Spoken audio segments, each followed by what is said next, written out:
Hey, Tony Gaskins here, checking in. Received the message, Tony's inbox. Remember, if you have a question, please send it to Tony's inbox. No, inbox at TonyGaskins.com. Inbox at TonyGaskins.com. The last question I read was, how do you move on from someone if you still have ties with that person that will take time to break? Now, it's a very vague question, but so I didn't really understand really what them ties mean. Sometimes those ties could mean that you have a business together, you were doing something, working on a project together. Sometimes ties mean you have an apartment together or a house together, and you have to work on, splitting it up, selling it, renting it out. Sometimes those ties mean you have children together and you have to talk about the kids' school and daycare and games and whatever else they have to do. But when it comes to letting go of a person, to cutting ties, to getting over a person, there's a few things that you have to do in order to really get over them. First, you have to cut all communication that is not business related. And if you have a child together or something like that, then that child falls under business related. Yes, it's kind of family, but you treat it like business. It can't be, too chummy, too friendly, and getting outside of the realm of what you're supposed to be talking about. So you cut all communication that isn't business related. So what that means is there's no just popping up at at the house. You can't pop up at their place. They can't pop up at your place. None of that. There's no what are you doing? Who are you talking to? There's no I miss you. I miss you too. None of that. It's strictly business. If you're trying to cut ties and you're trying to get over a person, you have to cut all ties. The next thing you have to do is you may have to cut ties or distance yourself from mutual friends and their family members. Because a lot of times when you're talking to mutual friends or their family members, you are still remembering them. You're thinking about them. Every time you talk to them, it reminds you of them. If you're trying to cut all ties, you can't keep in contact. And it doesn't mean that it has to be forever. It may just have to be a period of time. But trust and believe, if you are best friends with your ex's sister or brother or mother, it's going to be very hard to get over your ex. So you have to cut ties with mutual friends and their family members.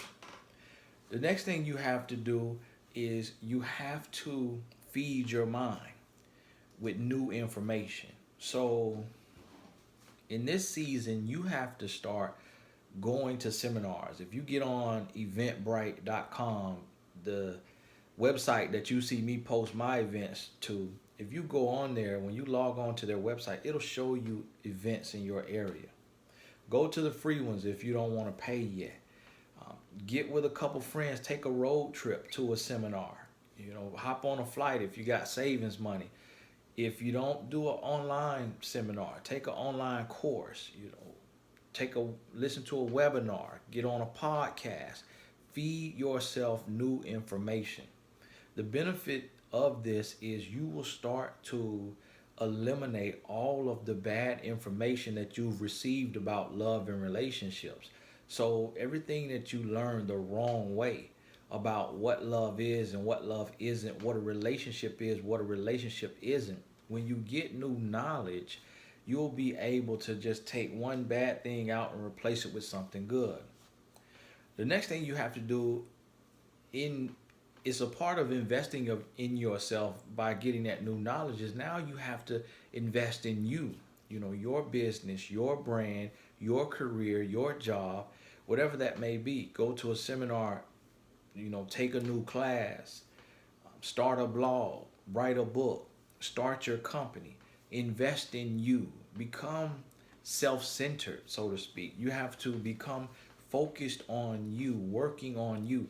If you're still just doing the same old thing, you're just going to work and coming home, Even in your career, you should be taking classes to get better so you can climb the ranks if that's what you want to do. If you want to be an entrepreneur, read entrepreneurial books, listen to entrepreneurial podcasts, and start working in that space. The next thing you want to do, and this time, sometimes it gets to this point, which is not the next thing, but it may be the alternative, is if your partner keeps coming on strong, you may have to block their phone number. When you block their phone number, if they're calling you from other people's numbers, you may have to change your phone number. Now, this is a little bit more of a drastic situation. If it seems to get dangerous, then of course you got to call the police. You got to let the authorities know. Sometimes when breaking a tie, you may have to change your church, change your school, change your job, depending on how deep that tie was. If it was so strong to where you are literally like ready to pull out your hair, you're screaming and crying, you feel like hurting yourself or hurting somebody else, then that's when you have to go to those drastic measures of maybe relocating, switching jobs, switching churches, if you have those things in common with your partner. If it's not that serious, you will get over it if you implement all of the other steps. It just may take 6 months instead of 3 months. It may take a year instead of 6 months. So it may take more time.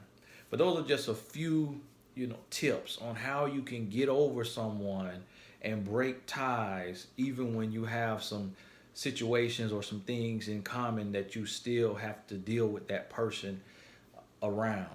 And lastly, on the kids, remember, everything is business outside of the kids. No talk when it comes to the kids is cut and dry. This is the update. This is what's going on, point blank, period. No coming in the house, sitting on the couch, kicking your feet up, going in the refrigerator, getting something to drink. None of that. Strictly business. And I hope that helps you. God bless you. We'll talk soon.